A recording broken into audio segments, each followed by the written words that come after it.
In 1963, Andy Williams first sang these famous Christmas words. I'm not going to sing them. You'll know the tune. It's the most wonderful time of the year. But what if it's not? What if it's not the most wonderful time of the year? For many people, Christmas is not the most wonderful time of the year. For many, it can be a sad and lonely time. A time when we are reminded of what we've lost or what we never had.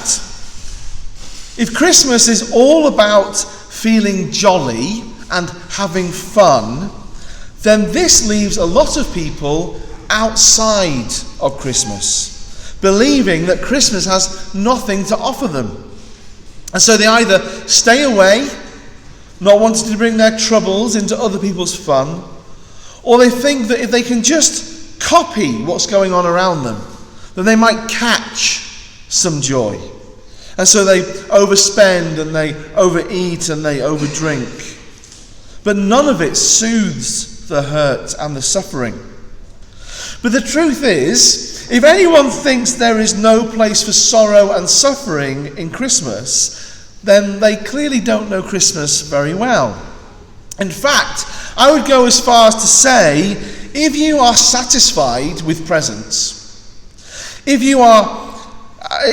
having a happy Christmas day with family is enough for you, then you don't know Christmas at all. You see, Christmas isn't for those who are satisfied with presents and food. Christmas isn't about a happiness that comes from easy things like presents and parties. The true joy of Christmas can only be experienced by those who mourn. Christmas can only be properly understood in the darkness of this world. We're going to think a bit about that darkness this morning as we consider the next name in our family tree.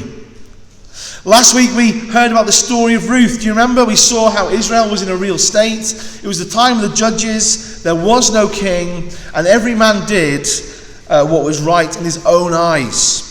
Well, some time has passed since then, and Israel now has a king. Not the king they chose for themselves. That went really badly. That was a mistake. No, they have the king that God always intended them to have. The king that God chose, King David, who is described in the Bible as being a man after God's own heart. And things are about as good as they will ever be in Israel. And yet, things are far from perfect.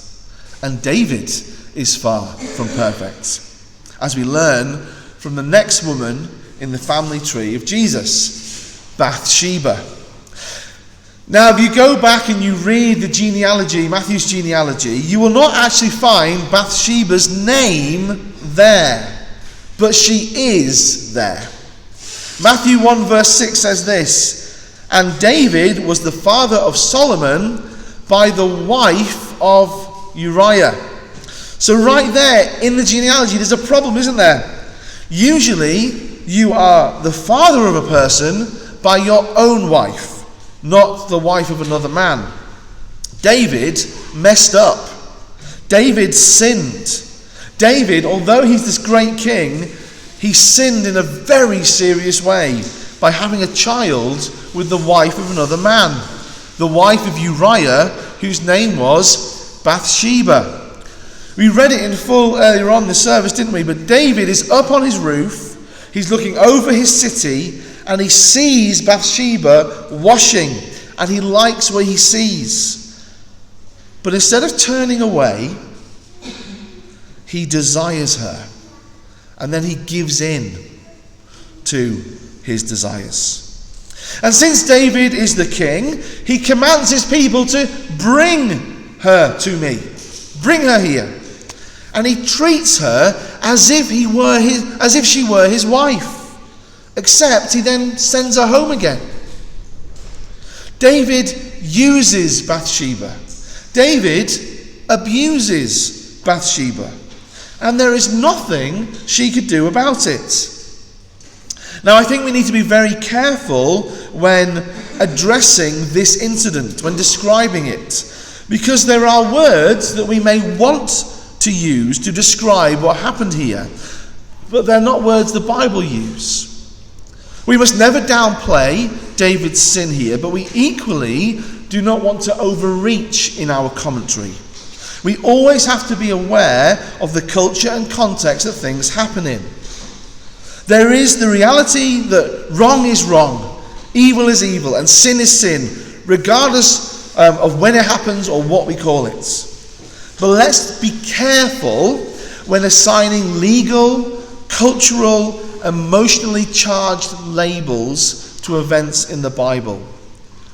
David gave in to the desire of his flesh. He was selfish and he took what he wanted. He abused his power, he abused his position, and he abused Bathsheba. That much we can say. That much is very clear, and quite frankly is quite enough to say. Now, there is something that I think we need to make clear about this story of David and Bathsheba. We read it just a few moments ago, but play it back in your mind as you remember it. Where was Bathsheba when David saw her? I ask this question because there is this kind of strange Mandela effect, this kind of Christian Mandela effect, where we seem to have this institutionalized memory that Bathsheba was bathing on her roof, but she wasn't. At least it's not in the text that she was. David was on his roof, but it makes no mention of where Bathsheba was. But it does tell us what she was doing, and this is important. Because there is some discussion around Bathsheba's part in all of this. There is this idea that somehow Bathsheba was at worst complicit in it, or at best careless. That either she wanted to be seen, or at the very least she didn't take precautions to see that she wasn't. But it says that David was up on the roof, and that from his roof he saw Bathsheba. You know, if you've ever been on a high building, you see things on street level, you see things on roofs, you see things through other windows. The fact is, as we will see later, it is not Bathsheba who wasn't where she should be, but it was David who was where he shouldn't have been. So what was Bathsheba doing? Well, she wasn't just having a bath. It's clear from the text that Bathsheba was being faithful. She was doing a ceremonial washing that we read about in Leviticus 15. We read it. 2 Samuel 11 verse 4 says that David sent messengers to take her, and she'd come to him. And it says, now she had been purifying herself from her uncleanness. Without wanting to, again, overstep my place and speak too strongly about what was going on in another person's mind, but Bathsheba was performing a service to God. She was preparing herself for Jesus. And it seems to me that seduction was probably the furthest thing from her mind. However, David is stood there lusting after a woman who's in the middle of faithful worship to Jesus. Bathsheba was living according to the law of Moses, which required her to wash herself monthly after her period ended, in order to return to a state of spiritual readiness to create life. And that state of holy readiness, that holy role that was given to women, is abused by David. Bathsheba's washing was a faithful and personal act of devotion to God. I doubt she was in an intentionally public place. And there is no evidence that she strategically positioned herself on a roof, or anywhere else for that matter, to catch the king's eye. The blame rests squarely on David's shoulder, and that is exactly where the biblical narrative puts it. Later on, Nathan the prophet comes to David, and he rebukes David for his actions. We never have it recorded that Bathsheba is rebuked. In fact, when he condemns David, he likens Bathsheba to a little ewe lamb that was stolen from her poor master and slaughtered. Could this ancient prophet have chosen an image that evokes more innocence than that? If someone says, well, Bathsheba should have resisted, she should have screamed, she should have done this, she should have done that. If someone says that, they don't understand the context of this situation.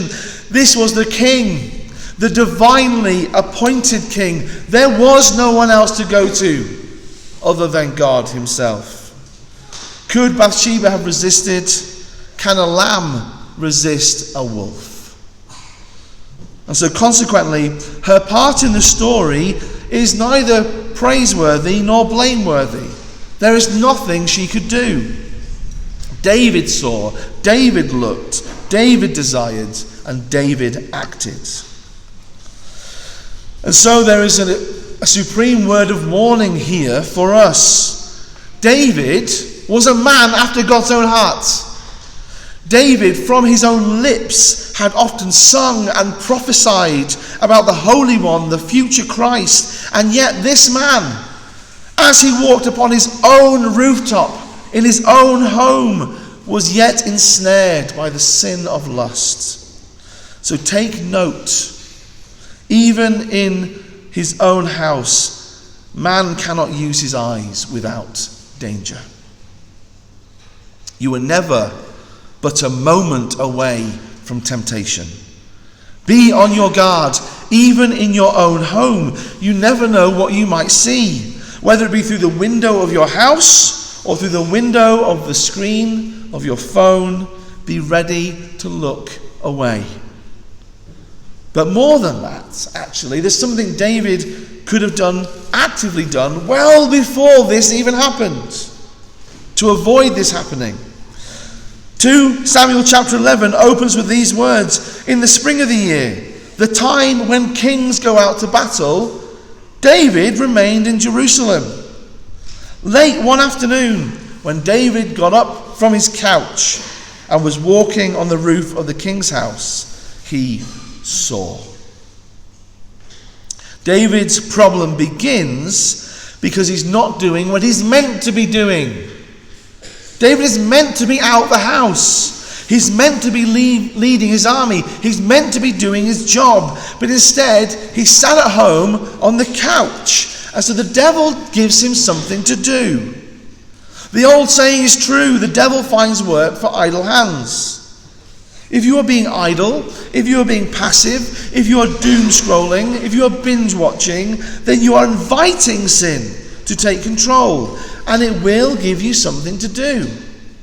But if we are too busy participating in Jesus' life, in praying and giving and working and caring and washing and serving others, if we plan our day around prayer and fill our time with order and life, with teaching our children, caring for our parents, and loving our neighbours, then it will be very hard for the devil to get our attention.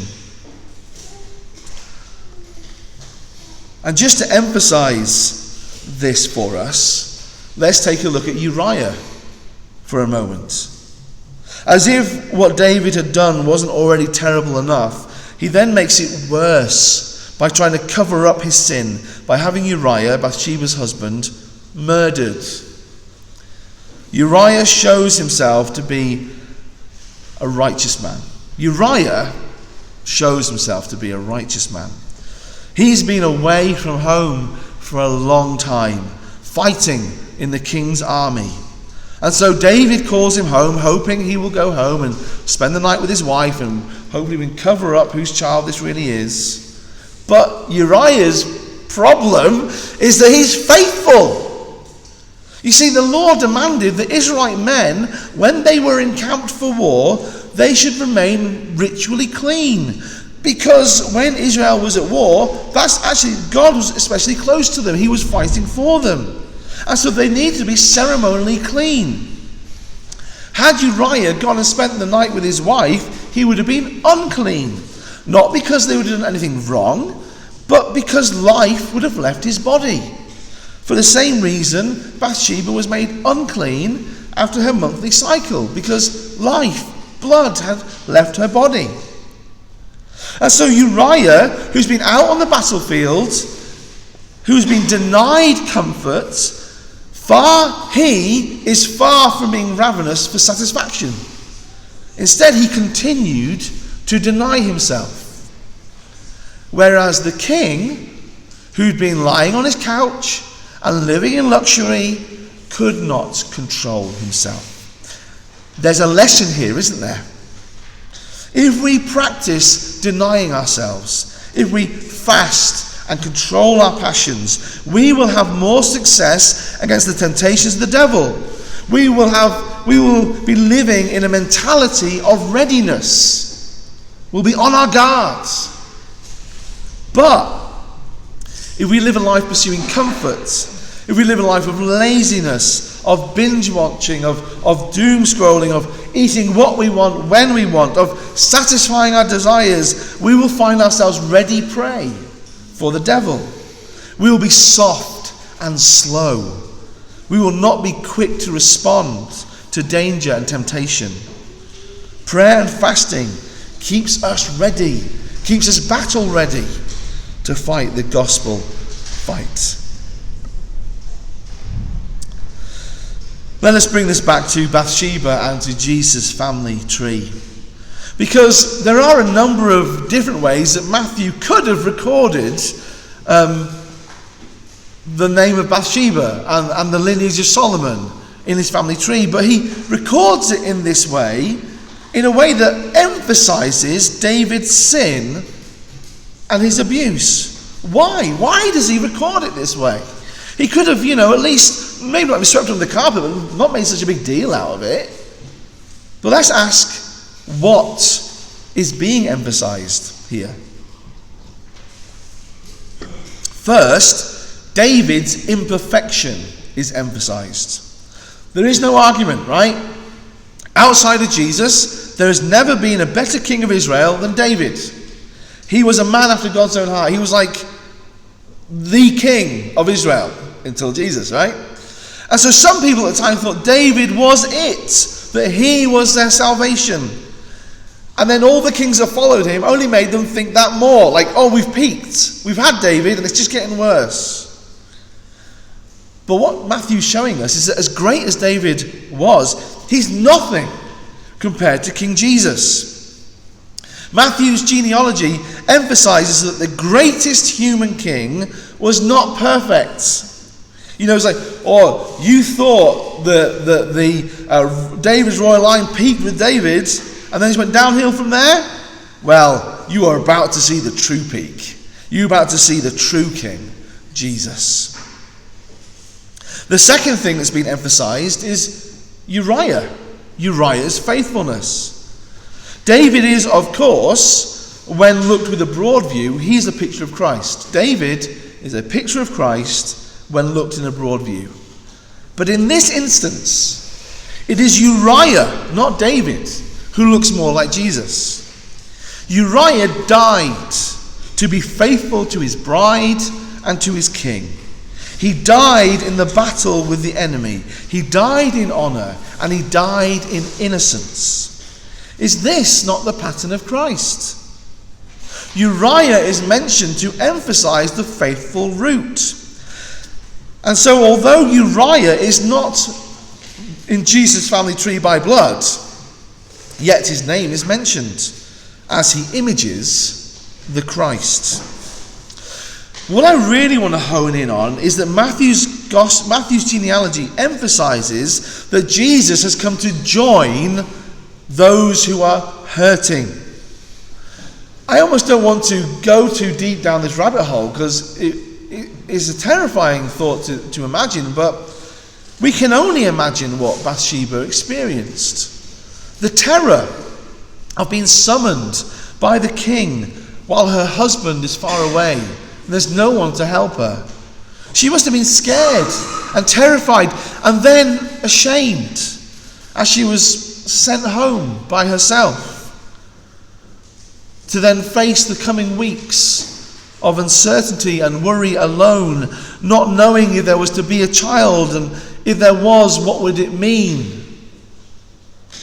And then when she does find out she's with child, this means she loses her husband.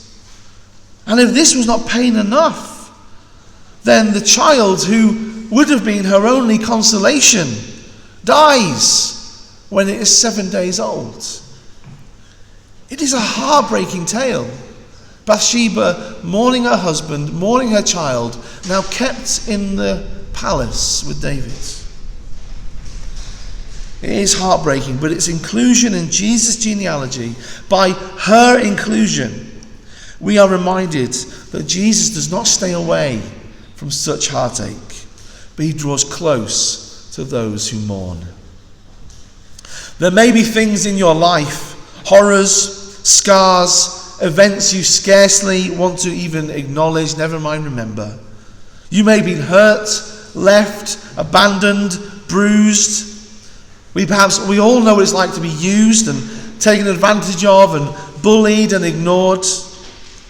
If you have been abused or in any way wronged, Jesus knows what it is like because he experienced it too. Jesus could have stayed in the highest heaven, enjoying the eternal presence of the Father and the comfort of the Holy Spirit, surrounded by the praise of the angels and the saints, but he chose to enter into all our sadness. We do not worship a God who has remained far and above our earthly troubles. We do not worship a God who has no idea how hard it is to be human. No, we have a God who was betrayed by a friend, who was slandered and lied about, who was abandoned by his closest friends, denied by his right-hand man. He was beaten and whipped and spat upon. He was abused by the criminal justice system and had a whole city turn against him. He was publicly mocked, taken out of the city and murdered, hanging naked on a cross. We have a God who willingly allowed himself to be abused and who died in order to be with us.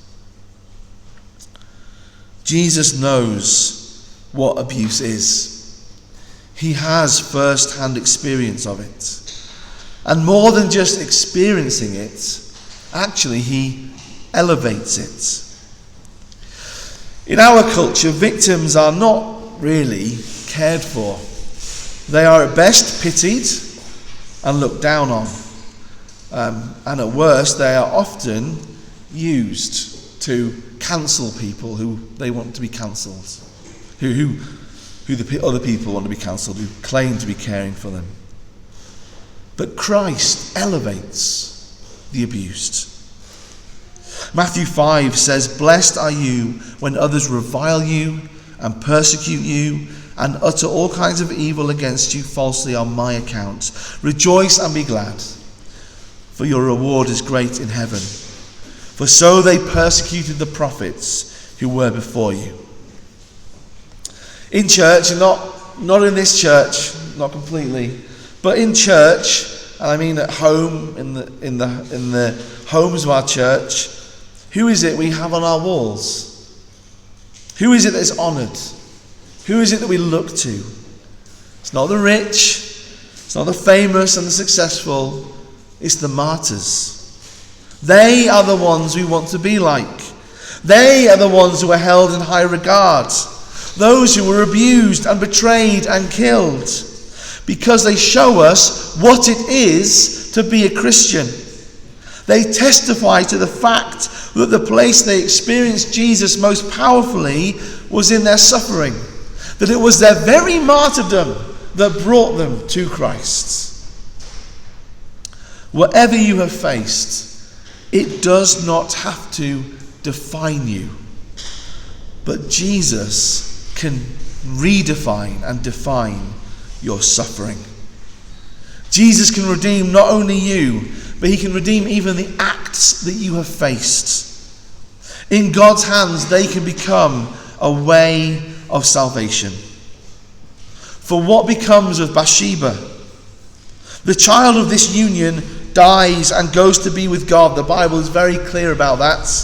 And in fact, David is very clear about that as well. David does repent of this sin. And that's one of the reasons David is a man after God's own heart. Not because he lives a perfect life, but because he followed the law by always repenting. And that is seen in the fact that he truly mourns the death of this child. There is no relief in David that the evidence has gone. This child died at 70 days old. The palace could have swept under the carpet, pretend it didn't happen, send Bathsheba back. She's the tragic widow of a tragic war accident. But no, he mourns. In those 9 months, he comes to realize what he has done, and he loves that child, and he mourns the death of that child. And he says, they cannot be with me anymore, but I will go to be with him. The child dies, but God gives Bathsheba another son from David. The son who would become David's heir, Solomon, who would become a rich and powerful king. And where does Bathsheba find herself then, when Solomon is grown and he's taken the throne? 1 Kings chapter 2 says, Bathsheba went to King Solomon, and the king rose to meet her and bowed down to her. He sat on his throne, and he had a seat brought for the king's mother, and she sat on his right. Bathsheba, we'll maybe think a bit more about this next week, very clearly becomes the queen of Israel, given the place at the king's right hand, sitting and ruling with her son. Let's come back to Bethlehem as we close, because amongst all the peace and joy and salvation that goes on in the nativity story, there is also sadness. We read earlier in our service about the massacre of the infants. This is part of the Christmas story. So do not tell me there is no place for suffering in Christmas. When we think about Herod killing these children, again we might ask, why does Matthew remind us of this event? Why does he want it recorded right next to Jesus' birth? Well, because Jesus' nativity, although a happy day for humanity at large, it was a time of suffering. It was a time of suffering in Israel. It was a time of suffering for Mary and Joseph as they faced accusation. It was a time of suffering for Mary as she travelled so heavily pregnant. It was a time of suffering for Jesus as he left the glory of heaven for a stable bear. It was a time of suffering as Herod kills baby boys across the land. I don't think people always appreciate how deeply entrenched the issue of suffering is in the nativity story. Jesus was born into a world of sadness, a time of great darkness. Why? Well, to turn our mourning into gladness. You see, Christmas really is for those who mourn, for they will be comforted. Christmas isn't really for the happy and bright. Christmas isn't for people who are easily satisfied by shiny things. Christmas is for those who know sorrow. This is for those who are human and hurting. And so, if that is you, if you are hurting, don't dive into the Candyland Christmas, the fake saccharine sweet overindulgent facade that is nailed in front of the manger. But instead, fall on your knees at the manger of Christ. Look full into the face of the Christ child. See God taking on our broken humanity and take comfort in him. For Christ has come for the hurting. In the name of the Father and the Son and the Holy Spirit. Amen.